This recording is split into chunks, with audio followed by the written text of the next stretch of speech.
자, 28장이 되니까 이제 가짜가 하나 나오죠. 항상 진짜가 있으니까 가짜가 나오는 겁니다. 그래서 5만 원짜리, 우리 어렸을 때는 5만 원짜리 위조 지폐 본 적이 없죠. 5만 원짜리 심사인당 나오고 나서 이제 가짜도 또 돌죠. 근데 이제 안 걸리려면 한 4만 9천 원짜리 만들면 되지 않겠어요? 근데 그런 거 만들어요. 반드시 새로운 거, 신선한 게 없습니다. 항상 진짜를 본따요. 그래서 뭐 웬만한 사이비 종교, 범죄 사건이 돼서 이렇게 들통나고 잡히는 사건들 보면 다 교회 비슷해요. 다 비슷한 걸 막 섞어서 쓰고, 이단뿐만 아니라 새로운 게 없어요. 항상 성경을 가지고 또 성경을 사용하기도 하고, 성경을 안 하고 동양의 무슨 뭐 정감록이나 뭐 이런 예언서를 붙들고 사이비가 생겨도 그 모이는 모임이나 뭐 보면 다 비슷해요. 익숙하다고요. 가짜이기 때문에 그렇습니다. 자, 가짜들이 오늘 하나님의 모습을 보더라도 그렇지만 모든 사람 앞에서 하나님 말씀이다 그러면서 이야기를 시작합니다. 그러니까 가짜들도 항상 하나님 말씀을 알아야 되는 거예요. 그죠? 예. 가짜도 하나님 말씀을 알아요. 요즘 사기꾼들도 사기치려면 법을 알아야 돼요. 법을 얘기하면서 사기를 칩니다. 하나님 말씀이라고 하면서 얘기를 한다는 거죠. 사탄도 제일 처음 하와를 미혹할 때도 하나님 말씀이 그러더냐, 이렇게 하나님 말씀하신 것을 근거로 이렇게 뭔가 이렇게 헷갈리게 두루뭉실한 부분들, 이렇게 애매한 것들, 이런 것들을 이용해서 얘기를 한다라는 것입니다. 심지어 손금 보는 이 관상학자들도 내가 너를 내 손바닥에 새겼다 하는 성경 구절을 보고 이게 손금이다 이렇게 얘기를 한다라는 거죠. 어떤 식으로든 자기식으로 해석을 해서 그렇게 인용을 하는 거예요. 또 UFO를 좋아하는 사람들은 또 예수님이 그 동방박사 3명이 그 별을 보고 따라갔을 때 그 별이 UFO다 뭐 이렇게까지 얘기를 합니다. 그러니까 하여튼 성경을 벗어나서는 사이비도 없다. 가짜는 반드시 진짜를 흉내내고 성경 말씀을 하나님의 말씀이라고 얘기하면서 다시 얘기합니다. 자기 얘기를 하는 게 아니라 사람들이 듣고 싶은 얘기를 파악해서 해주는 거예요. 그리고 자기 목적을 이룬다라는 것입니다. 그러니까 우리가 미혹을 받거나 우리가 시험에 들거나 어려운 부분들은 생뚱맞는 일로 넘어지지는 않는다라는 것. 내 안에 약하고 내 안에 뭉쳐있는 잘못된 거, 해결되지 않고 정리되지 않는 부분을 건드려요. 그것을 얘기를 해주고 그 두려움을 자극하든 그런 마음으로 오는 거죠. 그래서 우리 안에 먼저 이 세상이 약해지고 대적자가 많아지기 때문에 힘들다가 아니라 우리 안에 정리가 안 되기 때문에 힘든 거예요.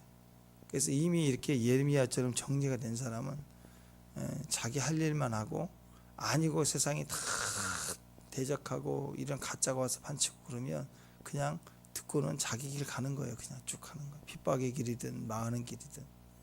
근데 그게 망하지가 않거든요. 하나님이 하라는 주의 길은 결코 망하지가 않습니다. 시험에 들지 않죠. 하나님 말씀대로 순종했더니 모세가 갔을 때 애굽이 뒤집어졌는데 왜 이 나라는 뒤집어지지 않습니까? 왜 저는 억울해야 됩니까? 왜 나는 혼자입니까? 막 그럴 수 있잖아요. 근데 그렇지 않아요. 왜? 정리된 사람이에요. 정리된 사람은 안타깝죠. 멸망해 가는 모습을 볼 때 불쌍할 뿐이지. 그래서 저들의 죄를 돌리지 마세요. 예수님처럼, 스데반처럼 그런 기도가 나오지. 그것 때문에 막 갈등이 일어나고, 막 요나처럼 막 갈등이 일어나고. 요나를 보세요. 니느웨 성에 선포하라고 할 때 이 아수르가 얼마나 왼수이었으면 가기도 싫잖아요. 그런 마음이 있기 때문에 자꾸 주님의 말씀이 분명하니까 순종을 하는데 핀트가 안 맞는 거예요. 이랬다가 저랬다가 반대로 가다가. 왜 그렇습니까? 전쟁은 거기서 시작되는 거예요. 니느웨의 문제가 아닌 거죠. 하나님의 문제가 아닌 거죠. 우리 안에 있는 요 나가 아직 정리되지 않는 것에 대한 것만큼은 반드시 도전이 오고 나는 넘어지게 돼 있다. 환난을 준비한다는 게 그래서 아가서가 필요한 거 아니겠어요? 우리 중심이 하나님이 계시는 거, 사랑으로 불타게 하는 거, 주님밖에 모르는 거, 이게 정리되는 거죠. 가장 정리 쉬운 건 내 뜻대로 정리하는 게 아니에요. 원띵입니다. 하나님 한 분만을 내가 사랑하는 거. 그 나머지는 안 보여요. 다 정리가 돼요. 버릴 수 있어요, 얼마든지. 주 예수 그리스도보다 더 귀한 것은 없네. 그러면 원수하고 싸우면 이기는 거예요. 그래서 원수가 걸고 넘어질 게 없기 때문에. 주님 외에도 주님도 사랑하는 거예요. 주님 사랑하지 않는 게 아니라 주님을 사랑하는데 다른 것도 사랑해요. 이게 굉장히 무서운 일 아닙니까? 결혼했어요. 남편이 아내를 사랑한대요. 아내가 남편을 사랑한대요. 맞아요. 사랑해요.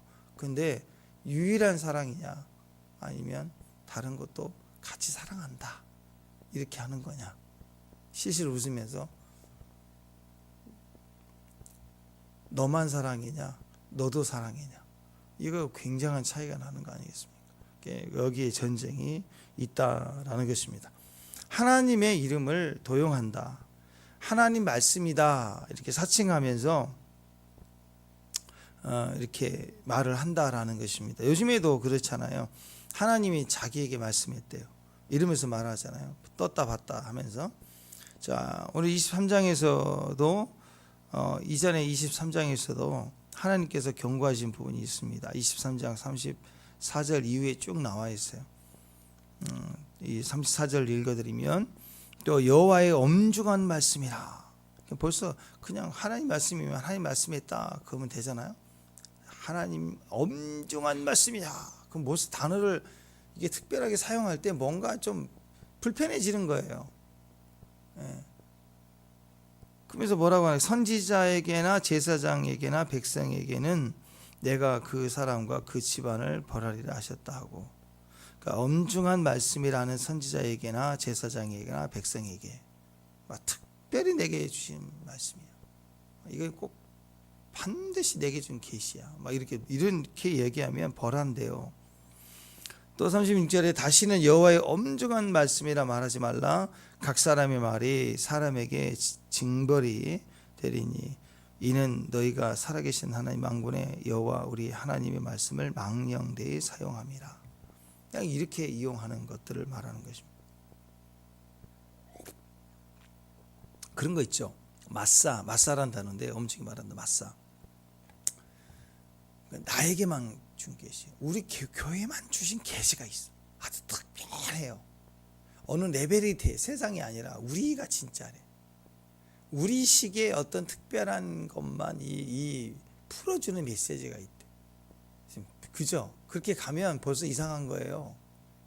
아니, 진짜는 사랑 아닌가요?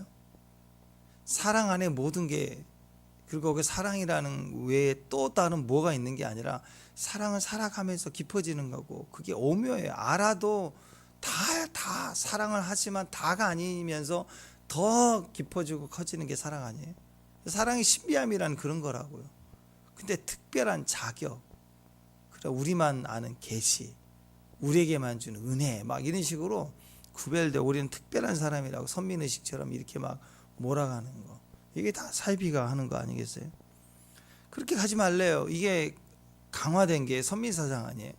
하나님, 저희들은 다 이방인, 다 개예요, 개. 우리는 특별하다. 우리는 안 망한다. 예루살렘 안 망한다. 성전이 있으면 안 망한다. 그런 식의 마음인 거예요, 그게. 절대로 그렇지 않습니다. 하나님의 음성을 들었다. 계시자들, 우리만 풀었다. 이런 거. 자꾸 얘기하지만 쪼갰다 풀었다 하지 말라고 그랬죠. 말씀.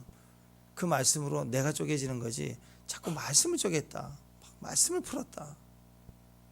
요즘에도 가끔씩 어딘가 모르지 문자가 또 와요. 이렇게 단톡해갖고 이렇게 알지도 모르는데 포함해서 오는데, 목사님 신도름 어디서 또 무슨 모임이 있는데 목사님 말씀을 알아야 되지 않겠습니까? 마지막 정말 계시를 풀어드리겠습니다. 목사님들한테 얼마나 많이 보냈으면 하늘까지 온다고. 진짜 가고 싶어요. 가서 적나라하게 좀 들어보고 싶은데 왜 그렇게 헛짓을 하는지 모르겠어. 헛짓을. 그걸 하면 가는 사람 있으니까 보내겠죠.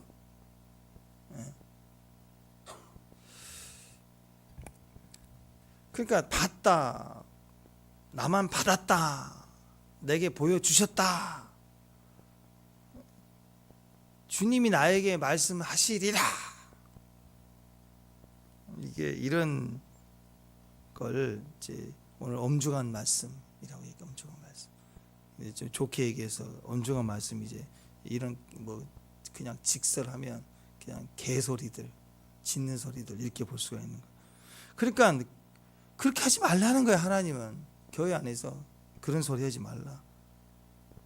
그 생각해보세요. 제가 이렇게 설교하는데 여기서 막 그러면 얼마나 시끄럽겠어요.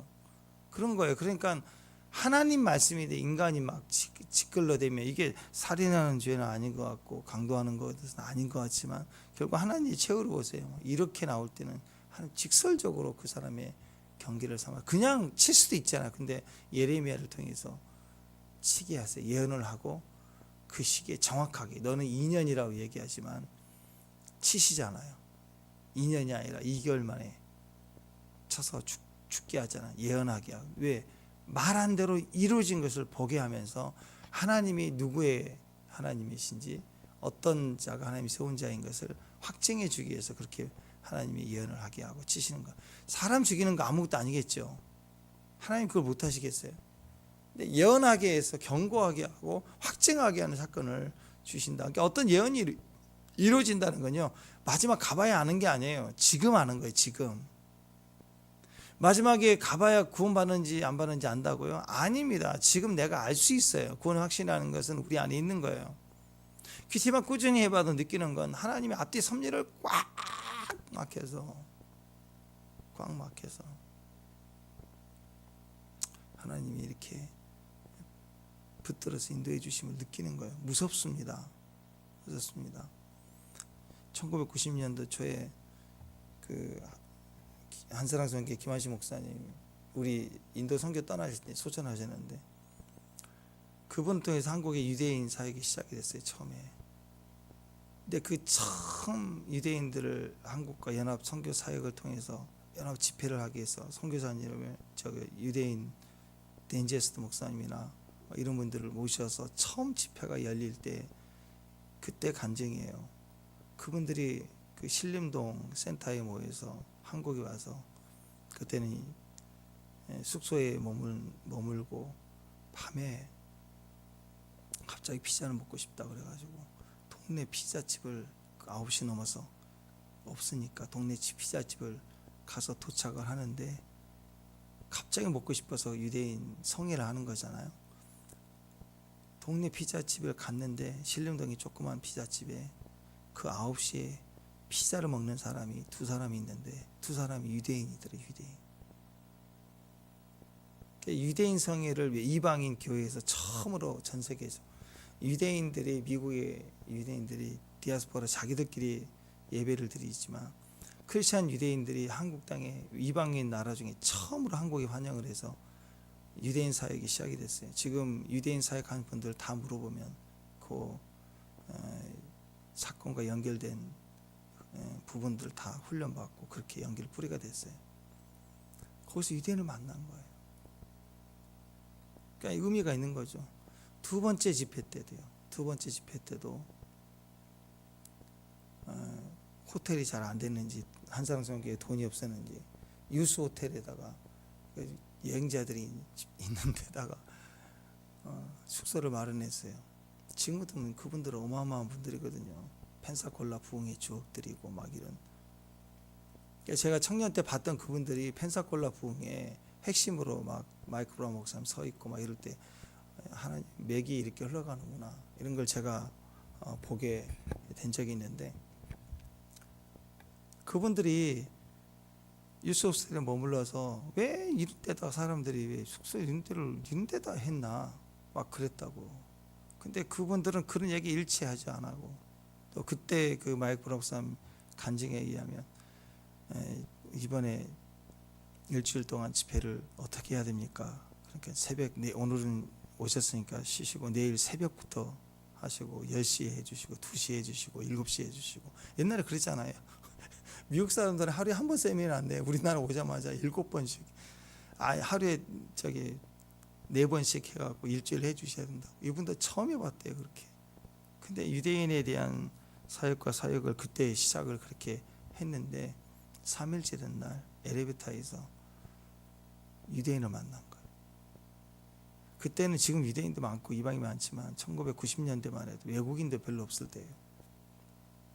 왜 그랬는가? 그 사람이 무슨 그 사업하시는 분인데 그분이 한국에 올 때마다 전 세계를 다닐 때마다 5성급 이상으로는 안 가는 사업가인데 거기다 숙소가 어떻게 돼가지고 자기도 거기 와서 징징거려 확 내가 그냥 5성급으로 바꾸겠다. 그건 사업가니까 그런 마음으로 가다가 엘리베이터에서 만났대. 그래서 전도를 하고. 그래서 이분은 이런 거 하나도 우연히 왜 이런 데를 보낸가, 왜 이런 사람을 만나게 하는가. 누군가의 간절함을 통해서 우리가 끌려오기도 하고 만나게 하고 인도함 받게 하고 세팅이 돼 있어요. 우리 마음 생각 하나가 그대로 세상에 반영을 해서 움직여요. 무섭게 역사해 하나님이. 사람 관계 말 한마디 무섭게 역사한다고요. 그래서 뭘 노력해서 이기려고 할 필요도 없는 거예요. 막 발작하면서 막 전쟁한다고 영적 전쟁한다고 뛰고 할 것도 없어요. 그냥 순종의 모습으로 가면 길도 열리고 환경도 열리고 다 가게 되고 그렇게 가지더라고요. 인생이란 게. 큐티 말씀이 그렇게 정확하게 딱 인도해 가시는 뭘 뭐 계시를 받을 이유도 없어요. 그냥 몰라도 오늘 아멘 하고 한 발 가고 한 발 하고 가다 보면 다 그때 이해가 되고 섭리가 있고 만남이 있고 그래. 간절함과 영과 영이 부딪혀 만나면서 연합이 되면서 계속 흘러가게 된다라는 거예요. 하나님이 말씀해 주시도 않았는데 특별하다. 이거 한 방이면 된다. 뭐 이번 뭐 이렇게 3박자로 하면 된다. 뭐 이런 뭘 들었다 봤다 이런 걸로 발작하면 절대 안 돼요. 발작하면 안 돼요. 그걸로 되는 게 없어요. 여기 있다 저기 있다 듣지도 말라. 마지막 때 장면이 똑같아요. 지금 현장에 우리 삶에. 이거 하면 우리 교회가 막 변화될 것 같다. 막 세미나 가서 목사님들 막 교회 시스템 바꾸려고 하고 막 그런 거 안 바뀐다니까요. 안 바뀐다고. 우리 애들요 여름 프로그램 하면 안 바뀌어요. 나도 안 바뀌는데 뭐 애들이 바뀌겠어요. 그냥 순종의 길로 가는 거예요. 어디든 그냥 가는 거예요. 못하잖아 우리가. 오늘 선지자 가짜 하나냐 엄중한 말씀 같은 얘기를 하죠. 하나님이 들었다. 하나님 바벨론 멍에를 꺾었다. 2년 안에 돌아온다. 막 구체적이잖아요. 막 이런 발음을 듣고 싶다고요. 지금 시드기야잖아요. 요시야 셋째 아들 마지막 왕이에요 지금. 그러니까 우리가 지금 어제도 그랬고 첫째 왕 죽고 둘째 왕일 때 시작할 때 또 예언하겠지만 하나님 포기하지 않고 지금 마지막 셋째 아들이 마지막 왕이거든요. 왕 시작하자마자 또 얘기해요. 예레미야 가서. 그러니까 하나님 또 기회를 또 주는 거죠. 왕 밖에도 또 얘기하고. 1차 포로 때 여호야김, 2차 포로 때 여호야긴. 바뀔 때마다 가서 얘기하고 이제 마지막 왕 바뀌자마자 또 예언을 하니까 이제 하나냐가 나서네. 그 멍에를 얼마나 징글징글했으면 그 멍에를 갖다가 부러뜨려 버린 거예요. 그냥 이렇게 꺾었다. 아니죠. 하나의 메시지는 뭐예요? 이렇게 너희가 묶여갈 거다. 멍에를 맨다. 그냥 매라. 그게 축복이야. 근데 매일 때는 굴욕적이고 항복하는 게 굴욕적이잖아요. 근데 맸더니 가벼울 거야. 내 멍에는 가볍고 내 짐은 가볍다 그랬죠. 무겁지 않다 그랬죠. 근데 그걸 부러뜨리는 거예요. 그렇게 하기 싫은 거예요. 그러니까 하나님 말씀하는데 하나님 말씀한 게 우리를 살린다는 말씀은 알아요. 알겠는데 방법이 싫은 거예요. 왜 꼭 그렇게 하셔야 되냐고. 그러니까 하나님이 준 방법을 깨트리려고 하는 요나가 그랬죠. 요나의 마음 깊은 것에 모든 사람이 구원받고 하나님 위대하신 왕이심을 인정하는 것. 인정해요. 모든 선지자가. 모든 자가 구원받고 우리도 그런 마음 있죠. 모든 자가 구원받고 모든 자가 하나님 앞에 회개하고 돌아오는 것을 우리가 바라고 기도하고 전도하고 있는 거 아니에요. 근데 그건 알아요. 근데 그 방법이 싫은 거예요. 나부터 해야 되고 좀 그런 사람부터 해야 되고 저놈은 제일 마지막에 했으면 좋겠고 저 사람 좀 지옥 가야 될 것 같고 그 사람부터 가라고 하는 거예요. 내가 그 사람에게 매여야 된다는 게 막 싫은 거예요. 그러니까 요나가 멍에를 꺾은 하나니 같잖아요. 딴 데로 가버리는 거예요. 반대로. 우리는 하나님의 방법이 되게 마음에 들지 않아요. 하나님이 싫은 거예요. 도대체 왜 하면서 징징거리고 한다라는 거예요. 그러니까 하나니아가 그 멍에를 갖다 꺾어버린 거예요. 싫은 거예요. 하나님이 싫은 거죠. 하나님의 방법이 싫은 거죠. 자, 오늘 1절, 2절, 3절, 4절 쭉 보면 나오는 거죠. 하나님 말씀이라고 해놓고 사칭하고 도용하는 거예요. 예레미야 반응을 보십시오. 예레미야는 그때 어떤 모습을 보이냐. 그렇죠. 예레미야도 그런 마음이죠. 그래, 나도 그랬으면 좋겠어. 좋은 사람부터, 이해될 만한 사람부터 회복되고, 그리고 바벨론 끌려가는 거 싫지. 바벨론이 깨져야 되는 게 맞지. 인간적으로 그렇죠. 이 멍에가 우리가 아니라, 멍에가 진다는 게 우리가 아니라 멍에가 저기 바벨론이었으면 좋겠어요. 그거 깨졌으면 좋겠다고요. 우리가 그걸 위해서 기도를 하자. 전교회부터 나가서 열심히 기도하며 나가자. 이렇게 하고 싶다고요. 나라의 국가에 무슨 일이 생기면 우리도 들고 일어서고 싶다고요. 3.1운동 같은 거 하고 싶은 거예요. 다. 그게 안 이루어져도 의미는 있잖아요. 두들겨 맞고 헌신했다는 게 남으니까. 그게 인간의 악한 마음이라는 거예요. 하나님이 하지도 않았는데 하나님의 이름으로 대한민국은 라이스 업 일어나라. 하나님 말씀하지 않았어요? 근데 일어나야 된대 지금은. 그래서 동지 여러분 일어납시다. 시청 앞으로 막. 근데 맞는 얘기 같아요. 동성애 차별 일어납시다. 좋아요. 너무 좋은 거예요. 근데 문제는 지금 하나님 그때가 아니라고 말씀하고 계실 때예요. 그렇다면 이게 대단히 문제가 되는 거예요. 우리가 뭔가 하는 거. 일반적 마음에서 옳지 않는 거에 대해서 옳다고 얘기하고 뭔가 얘기하지 말라는 게 아닙니다. 할 수 있으면 얘기하고 옳은 거에 대해 얘기하고 상황이 됐을 때 내 생각은 이랬다 저랬다 하고 얘기하고 지극히 내가 믿는 믿음 안에서의 하나님의 모습을 얘기하는 거 중요해요. 이따 물게 되는 소리가 아니에요. 근데 그것보다 더 중요한 건 때를 얻으나 얻지 못하느나 나가라가 위기나 자파가 되거나 뭐 무슨 일이 된다 할 때 그런 이슈가 될 때 우리는 뭘 얘기해야 되느냐. 그것도 얘기하지만 더 중요한 건 한 영혼이라도 하나님 앞에 돌아와야 되는 복음에 대해서 더 외쳐야 되는 거예요. 그게 더 우선인 거예요. 그게 그리스도를 믿어야 된다고. 그게 진짜에 대한 마음이 있느냐는 거죠. 그리고 그 다음에 기회를 주시면 하나님이 하라고 하는 일들을 하겠지만 조직하고 운동하고 모이고 무슨 혁명을 하고 역사의 기록을 남기자 하고 그렇게 해 나가는 의미가 아무것도 없다고요. 기독교 430년 핍박 대로마의 그 10대 대핍박 사건 한번 검색해서 읽어보십시오. 무시무시한 핍박을 받을 때 그들이 모여서 저항하고 그러지 않았어요. 하루 영성으로 살았다고. 초대교회의 400년 동안의 예배는 가정교회인데 모일 때마다 두려웠다고. 오늘 발각되고 잡히면 죽는다라는. 성도의 삶의 예배는요, 기분 좋아서 주일날 너무 행복해. 교회 오면 즐겁죠. 교회 냄새 나고 밥도 맛있고. 그거 다가 아니에요.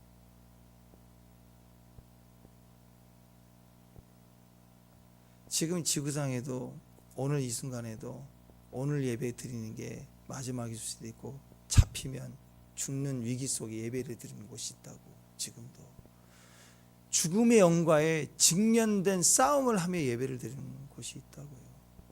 가끔씩 우리가 어려울 때 신앙의 핍박을 받으며 교회 다닐 때가 있죠. 그런 분들 가끔씩 있죠. 뭐 불교 집안에 뭐 어떤 집안에 너 족보에 판다 막 이런 지금도 있더라고요. 들어보니까 그분들이 얼마나 마음 드릴 때 예배 드릴 때 마음이 조마조마할까 불편할까요?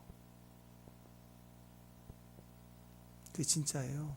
오늘 잘릴 수도 있는 위기, 두려움 속에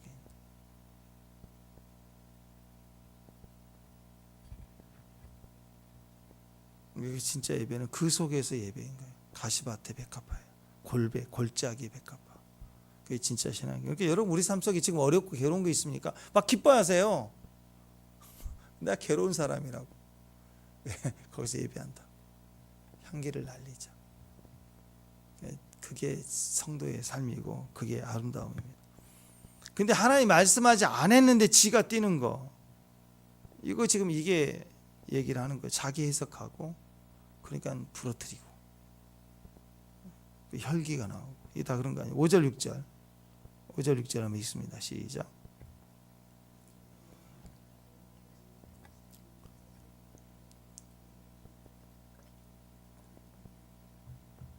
선지 예레미야가 말하니라. 아멘. 여호와께서는 이같이 하옵소서. 여호와께서 내게 예언한 말대로 이루사 여호와의 성전 기구와 모든 포로를 바벨론에서 이곳으로 되돌려 오시기를 원하나. 정말 그랬으면 좋겠다. 그렇죠? 우리가 그냥 바라는 대로 사이다 발언이 예언이었으면 좋겠고, 멸망의 예언보다는 회복의 예언을 하고 싶은 거고, 정말 그랬으면 좋겠다. 근데 어떻게 했어요? 놈은 멍에를 뺏어버렸어요. 예레미야가 보여지는 퍼포먼스에 끼어들어서 뺏어버리고 부러뜨렸어요. 그리고 2년 안에 돌아온다. 멋지죠? 이 분위기 한번 생각해 보세요. 불편한 예언을 했어요. 멍에를 매야 된다. 항복해야 된다. 왕이 바뀌니까 또 나타났네. 그 말은 뭐예요? 하나님이 네가 마지막 왕이지만 다 시작될 수 있어. 왕이요, 당신이 형님들처럼 가지 말고 다시 마지막 기회를 잡으셨어. 하나님 말씀을 믿고 항복을 하세요. 다 또 기회를 주는 거잖아요. 새 왕이 생기니까. 똑같이 퍼포먼스를 하는 거예요. 듣기 싫은 거죠. 누가 좀 쟤 좀 치워라. 막 그런 분위기인데 하나님이 딱 나타나더니 멍에를 탁 빼가지고 막 남으니까 부러뜨려. 그리고 여호와 우리와 함께 하실 것이고, 그리고 2년 안에 지금 뺏겼던 거 돌아온다 선포했다고요. 그랬더니 주변 사람 어떻게 했어요? 와, 막 듣고 싶은 얘기를 해준 거잖아요. 박수 치고 퍼포먼스를 뒤집어 새로운 퍼포먼스로 만들어 버린 거예요. 인기가 얼마나 높았을까요? 근데 문제는 거짓말이에요. 거짓말. 그 부러졌을 때, 거절하는 예언이 거절당했을 때, 십자가에서 죽은 예수님 생각났잖아요. 철저히 거절당했을 때 못 박아버리는 시원함. 10절 11절 보니까 목에서 멍에를 빼앗아서 꺾어버렸다. 그러니까는 더 이상 논쟁하지 않죠. 예레미야의 모습은 11절 보니까 예레미야가 자기의 길을 가니라. 논쟁하지 않고 따지지 않고, 논쟁에 해봐야, 그래서 이겨봐야 이게 이김일까요? 이런 사람들 논쟁에서 이기면 이김이 될까요? 인정이 될까요? 말할 필요가 없는 거예요. 하나님이 하라고 하는 말씀을 다 전했고, 그러면 털고 가야죠. 하나님의 백성들이 해야 될 일이 뭐죠? 하나님 말씀을 증거하고 그 이후에 먼지 털고 가야 돼요. 그걸 막 그때 누가 시비 걸면 굳이 뭐 이기려고 그래. 시비 걸면 얘기한 거 다 했으면 그냥 먼지 털고 가는 거예요. 거기다가 싸울 일도 아니다라는 거죠. 하나님 말씀을 증거했다. 그러면 떠나는 거예요. 썬다싱의 고백이죠. 하나님, 이 인도의 아픈 사람들, 인도의 성자 썬다싱의 기도예요. 이 인도에 막 병원도 없고 어려울 때 죽어가는 그 전염병 하나만 들면 면역이 없으니 다 죽어가는 그 모습 들어보면, 이번에도 코로나 걸렸을 때 인도에 특이한 일이 벌어졌잖아요. 지금 북쪽은 소가 많으니까, 소가 신성하니까 소똥을 바르면 낫는데, 신의 흔적이라 그래가지고 소똥을 모아서 막 머드팩 하듯이 하고, 아직도 그런 민족이에요. 다 그런 건 아니지만, 우리 이번에 갔을 때 소고기도 먹었지만 위쪽은 상상도 못해. 이런 소의 신성함이 있으니까. 그러니까 그 당시 선다성이 있을 때는 얼마나 그랬을까요? 다 이런 우상과 결탁된 마음. 선다성이 그랬어요. 하나님, 제게 치유은사를 주세요.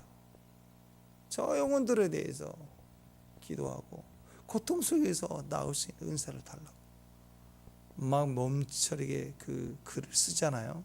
저에게 치유 은사를 주세요. 손을 얹고 기도하면 낫게 해주세요. 저 영혼들 너무너무 불쌍합니다. 대신 제가 기도하고 나면, 제가 그 마을을 떠나면 낫게 해주세요. 이해가 되시나요?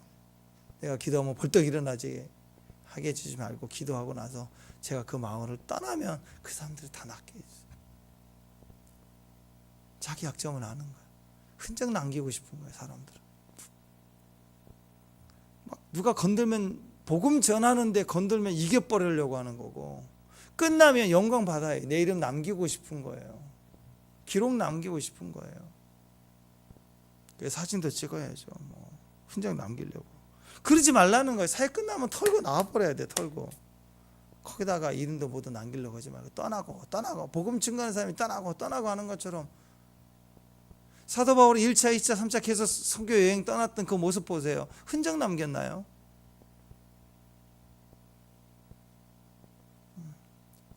자기 자리 남기려고 하지 않잖아요. 마태복음 10장 14절에서 누구든지 너희를 영접하지도 아니하고 너희 말을 듣지도 아니하거든 그 집이나 성에서 나가 너희 발의 먼지를 털어버리라. 그 말은 정리하라. 그리고 논쟁이나 싸움의 목적이 절대 아니다. 복음 전하는 게 목적이다. 하나님 말씀 그대로 전하면 떠나라. 반대로 대적하는 사람들이 아니라 환영하는 사람이 있어도 붙들려 있지 말고 떠나라. 먼지 털고 떠나라. 네 흔적 남기지 말고 떠나라.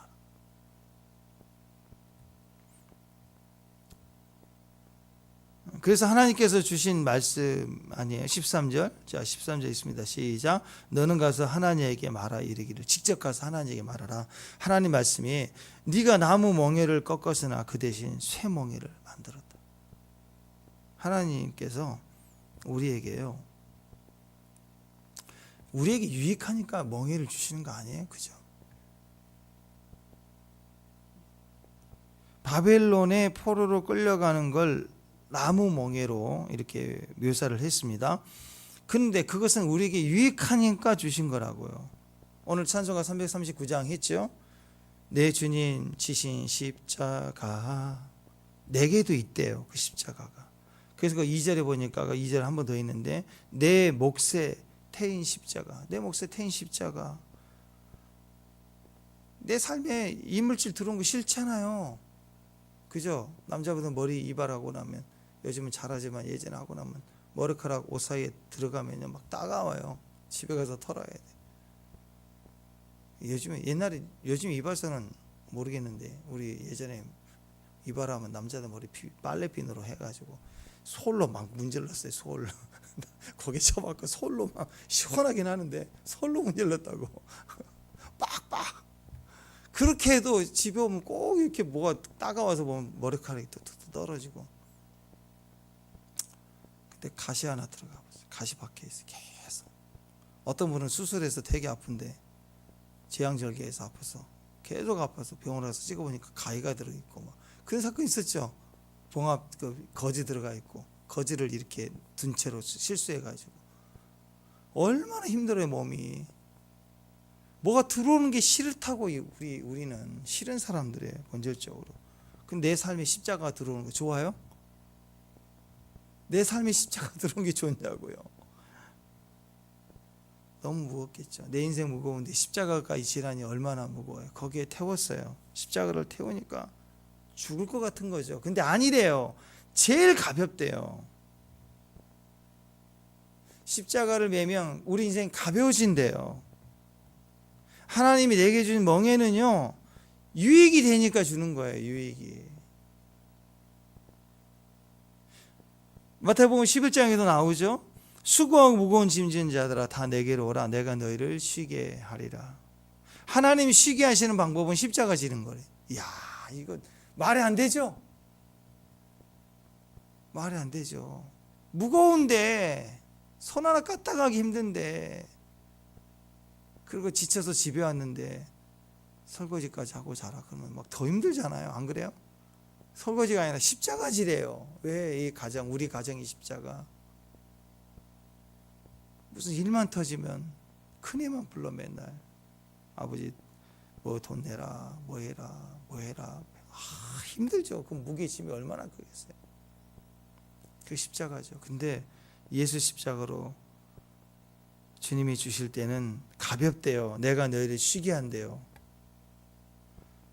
수고하고 무거운 짐진 자들아 내게로 내가 너를 쉬게 하리라. 그리고 하신 말씀이 나는 마음이 온유하고 겸손하니 나는 믿을만하다 이거예요. 나는 너희를 악하게 한 적이 없다. 절대로 억울하게 하지 않겠다. 가난하지 않겠다. 그러니까 나의 멍에를 메고 내게 배우라. 그럼 너희 마음이, 자, 마음부터 쉼을 얻게 하고 내 멍에는 씻고 내 짐은 가벼웁니다. 마음에서 그것을 경험하고 느끼게 될 때 모든 환경도 주님이 가볍게 하신다. 주님은 멍에와 짐을 우리에게 주시는 거예요. 근데 주님이 주신다. 주님이 주신 멍에, 주님이 주신 짐은 가벼워요. 좋은 거예요. 그러니까 예수 믿으면 멍에를 메고 가야 됩니다. 예수 믿는 사람의 특징은 멍에가 있어요.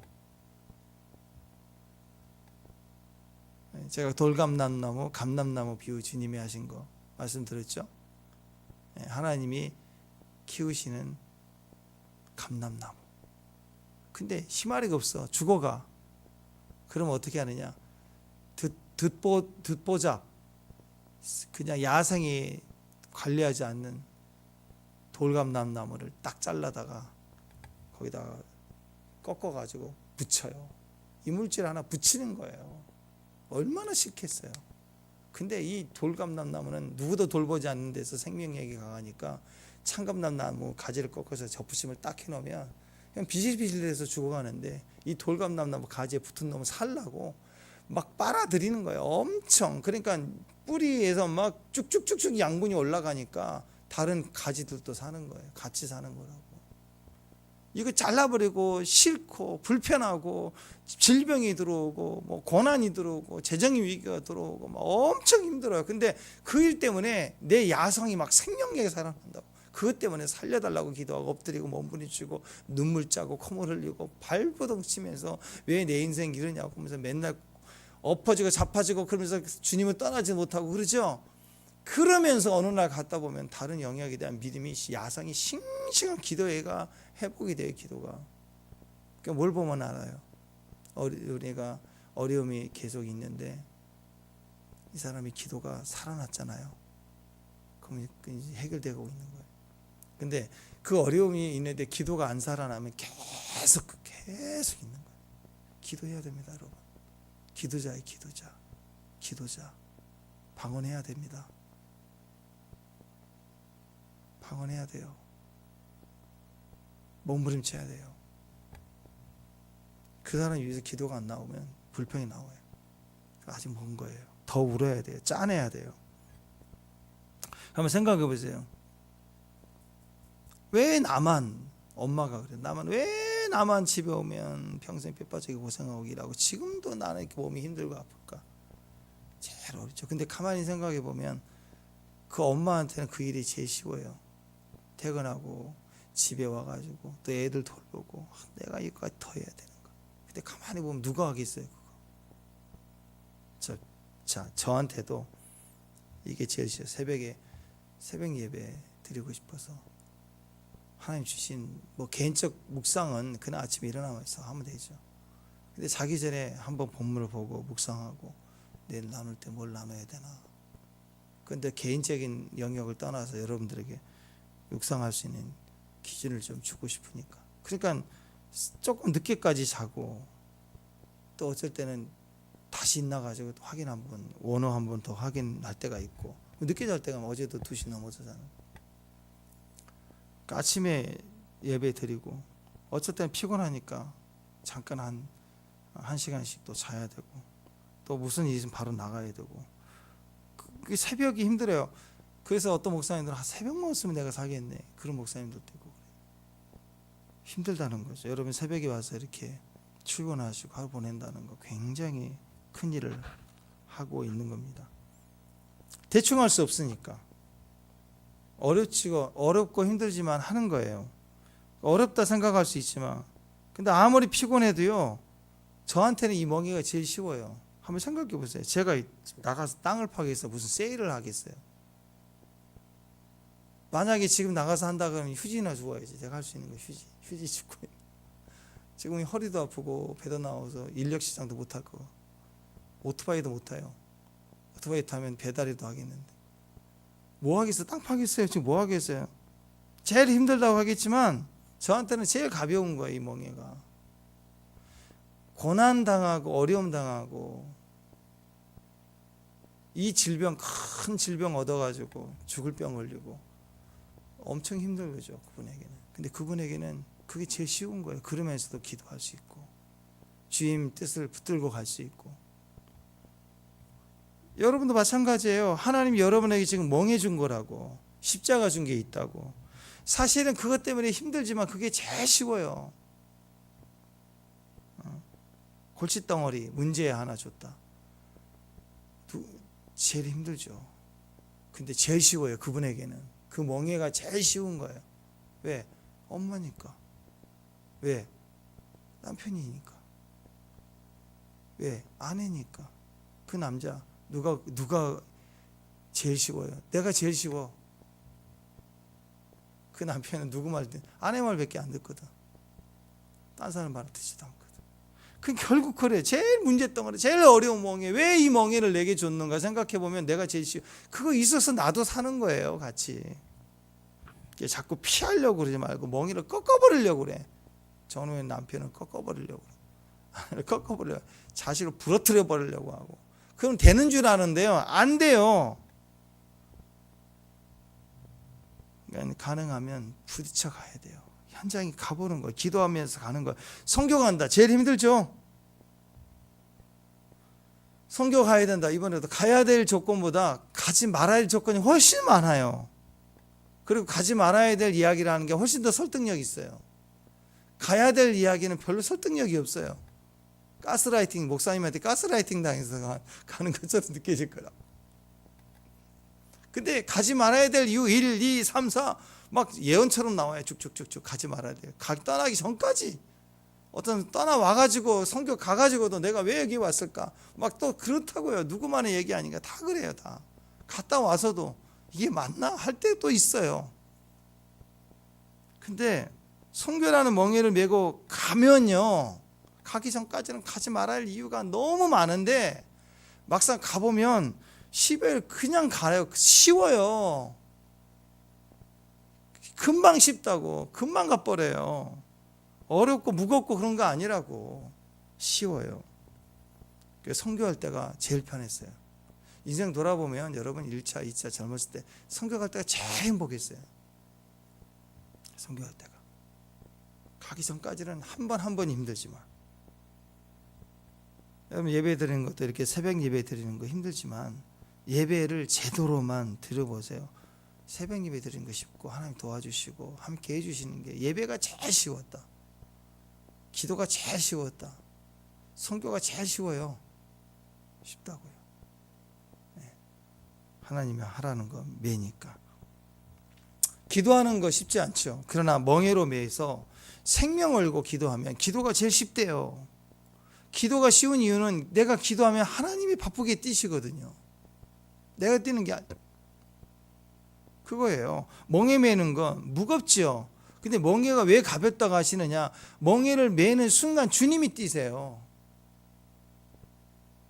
감람나무가 막 시들시들할 때 예수님이라는 멍에가, 십자가라는 멍에가, 기도하라는 멍에가 접붙임을 해서 내 삶으로 들어온다고 막 싫어요. 근데 그 멍에를 매면 내가 싱싱해진다고. 예수님이 뛰기 시작하니까 주님이 주신 게 나를 막 끌어당기니까 막 내 안에 싱싱해진 양분이 들어오기 시작하고 뛰기 시작하는 거예요. 여러분, 그래서 부담스러워도 힘들어도 주님이 주신 거면 매야 되는 거예요. 꺾으려고 하지 마세요. 꺾으면 더 센 거 준다고요. 쇠망치 준다고, 쇠멍해 준다고. 재밌습니다. 이제 여름 돼가니까 무거운 이불을 덮고 자면 숙면을 취한다고 그러죠. 요즘에 이불이 가벼워졌잖아요. 그리고 이불이 비싼 이불은 가벼워요. 그리고 편해요. 부드러워요. 이불집 가보세요. 요즘 누가 옛날 그 솜이불 그거 세탁도 힘들고 그 보자기 다 겉잎을 빼서 빨고 다시 바느질해서 그 요즘 자꾸로 한다고 자꾸로 해도요. 누가 솜잎을 좀 시집 갈 때 그거 누가 해갖고 그거 가요. 이불 가벼워야 되고 편해야죠. 옛날에 어느 집이나 가면 친구 집 가도 똑같아. 우리 집에 있는 빨간 밍크 담요 그거 아랫목에 다 있고 발 집어넣고 다 있어. 하나씩 빨간 거 하나씩. 무거워요. 그거 놀이할 때 뒤집으면 못 나와요. 덮어놓고 막 발로 차고 때리고 장난치고 못 나와. 누군지 모른다. 껌껌하고 막. 요즘 이불은 안 그래. 가벼워요. 비싼데 가볍다고. 사람들이 자꾸 착각한 게 뭐느냐, 편하고 질 좋은 잠을 자려면 막 가벼운 이불, 편한 이불 그걸 덮어야 되는 줄 알아요. 최근 스웨덴 그 카롤린스카 의과대학 연구팀이 연구를 했어요. 불면증, 우울증, 조울증, 정신 약간 그런 질환을 약을 먹고 있는 성인들을 대상으로 연구를 했는데, 무거운 이불을 덮으면요 부교감 신경이 활성화된대. 잠이 깊이는데. 그래서 이불이 가벼운 거다 무거우래요. 가만히 생각해 보니까 옛날 우리 엄마가 가끔씩 솜털 무거운 이불 깔아줄 때가 있거든. 어렸을 때 같이 살 때보다 이제 서울에 있다가 한번 내려가거나 그러면 손님 대하듯 아랫목에다 이불 크게 이렇게 두꺼운 걸 할 때 생각에, 이것도 빨고 귀찮을 텐데 왜 이런 걸 해주시니까 그냥 푹 자면 되는데, 그런 생각을 하거든요. 또 나중에 빨면 얼마나 힘들겠어요 혼자. 근데 가만히 생각해 보면 두꺼운 이불에 두툼하게 자고 나면 잠이 정말 잘 자거든요. 가벼울 때보다. 굳이 이렇게 덮어야 되나. 그런데 사실 돌아보면 이불 무거운 걸 덮고 그때가 제일 좋은 잠을 자더라. 이불은 무겁게, 아침 식사는 가볍게, 뭐 그러잖아요. 속 편하라. 우리 인생도 마찬가지입니다. 삶이 무거워 보이면, 그게 힘들어 보이지만 그게 십자가 무게고 주님이 요즘 무게를 지면요 오히려 가볍대요. 숙면을 취한대요. 깊어지는 거예요 인생이. 겨울 코트도 그렇대요. 그래서 지금도 그래요. 겨울 코트 비싼 거 가볍죠. 막 파카 보세요. 막 자전거도 가벼워야 되고 막 파카도 가벼워야 되고 막. 근데 지금도요 최특수 섬유다, 최첨단 소재다. 그럼 가벼워요. 가벼우니까 비싸요. 근데 오래 못 가요. 근데 지금도 비싼 옷, 가치 있는 옷은 무거운, 입으면 코트가 무거운데 그 입으면 가오가 잡힌다고. 옷도 그래요. 그 인생이 무거울 때 지금부터 늘 싼 거, 가벼운 거, 쉬운 거 선택하고 살면 안 돼요. 인생은 어려운 거, 무거운 거, 힘든 거 선택할 때 강해지는 거예요 인생이. 지금부터 맨날 가성비 따지고 뭐가 어떻고 그람수 따지고 가벼운 거, 싼 것만 선택해 가면 인생이 자꾸 가벼운 인생이 된다고. 가볍게 살라고 생각하지 말고 무거운 가방도 좀 들고 인생도 무겁게 선택해 가려고 할 때 영이 무겁고 인생도 무겁고 강해지는 거예요. 여러분 아프리카 우기 때 비가 많이 와서 강이 불거나 갑자기 강이 생겼을 때 그 건너가다 급류에 휘말린다고 하잖아요. 그럴 때 어떻게 하느냐, 무거운 돌을 하나씩 들고 지나간대요. 그래 안 밀려나간대요. 요령이에요 요령. 우리는 이런 멍해가 필요합니다. 멍해 없으면 우리는 오히려 안일해지고 내 생각과 내 뜻대로만 살려고 하는 이스라엘 마지막 때 백성들과 같은 거예요. 선택이 쉬워지는 사람이 된다고. 멍해가 있는 사람이 그래서 기쁘고 그리고 승리하고 그리고 강하다라는 것이죠. 바벨론 70년이라는 멍해를 진짜 메고 난 이스라엘 백성은 싱싱해서 돌아옵니다. 제2세들이 싱싱해서 이스라엘을 재건해요. 항복하고 포로 잡혀가라, 멍에를 메라 했을 때 맸던 백성들의 가문들은, 자녀들은 싱싱해서 그 2세들이 다 돌아와서 이 일을 해냈어요.